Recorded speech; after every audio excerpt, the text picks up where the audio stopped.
پہ ہم اس بات کو رکھیں گے، اس لیے کہ بڑی اہم چیز ہے، اس کو جاننا ضروری۔ آئیے شہوت کو علامہ ابن تیمیہ رحمہ اللہ نے بڑا بہترین انداز میں ڈیفائن کیا، اس کی تعریف دی۔ وہ تعریف میں نے خاص طور سے رکھی ہے تاکہ بہت بہترین انداز سے انہوں نے بہت ساری چیزیں اس میں کور کی ہیں۔ یہ الاستقامہ میں جو ہے یہ بات آتی ہے کہ علامہ ابن تیمیہ رحمہ اللہ فرماتے اور کہتے ہیں، بے شک اللہ تعالیٰ نے ہمارے اندر شہوت اور لذت اس لیے پیدا کی ہے، بے شک اللہ تعالیٰ نے ہمارے اندر شہوت اور لذت اس لیے پیدا کی ہے تاکہ ہم ان سے اپنی مصلحتیں پوری کرنے میں مدد حاصل کریں، ہماری مصلحتوں کو پورا کرنے میں مدد حاصل کریں۔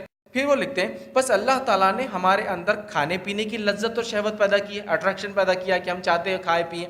اسی طرح وہ لکھتے ہیں، بلا شبہ یہ چیزیں فی نفسی رحمت ہے، اسی سے دنیا میں ہمارے جسم باقی رہتے ہیں۔ کھانے سے محبت ہوں گی، شہوت ہوں گی، تبھی تو انسان کھائیں گا اور جسم کو باقی رکھ پائیں گا، تو کہتے ہیں یہ تو نعمت ہے۔ پھر آگے لکھتے ہیں، بلا شبہ یہ چیزیں فی نفسی رحمت ہے اور دنیا میں جسم اسی سے باقی رہتے ہیں، اور ایسے ہی نکاح کی شہوت اور اس سے حاصل ہونے والی لذت کا حال ہے۔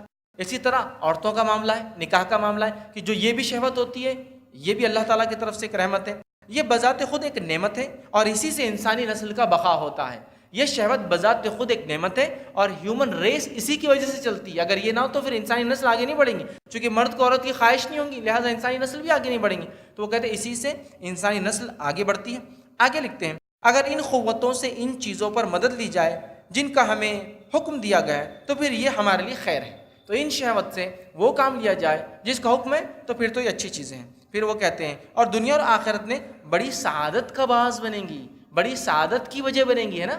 اولاد کی کثرت سعادت کی وجہ، اس لیے کہ اللہ کے رسول صلی اللہ علیہ وسلم فخر کریں گے، ہے نا، سمجھ، کھائیں گا پیئیں گا، جسم اچھا رکھیں گا، عبادت کریں گا، یہ بھی سعادت ہے، ٹھیک ہے۔ تو وہ کہتے ہیں اگر صحیح استعمال ہو تو سعادت ہے، اور ہم ان لوگوں میں سے ہوں گے جن پر اللہ تعالیٰ نے اپنا مطلق انعام کیا ہے، اور اگر صحیح استعمال ہوا شہوات کا تو ہم انعام والے لوگوں میں شامل ہوں گے۔ اگر ہم ان شہوات کو ان چیزوں میں استعمال کریں گے جن سے ہمیں منع کیا گیا ہے، جیسا کہ ہم وہ خبیث چیزیں کھائیں گے جن کے کھانا ہم جو ہے ہمیں روکا گیا ہے، یا جیسا کہ ظلم سے مال کمانا یا مال میں فضول خرچی کرنا یا ہمارے اپنی بیویوں پر ظلم کرنا یا اپنے غلاموں لونڈیوں پر ظلم کرنا، تو ہمارا شمار سرکش ظالموں میں ہوگا جو کہ اس کی نعمتوں کا شکر ادا نہیں کرتے تھے۔ تو انہوں نے کافی حد تک علامہ ابن تیمیہ رحمہ اللہ نے شہوت کو ڈیفائن کر دیا۔ میں سمجھتا ہوں اتنی چیز کافی ہمارے شہوت کو سمجھنے کے لیے۔ اب یہ بات تو واضح ہے، شہوت اپنی ذات سے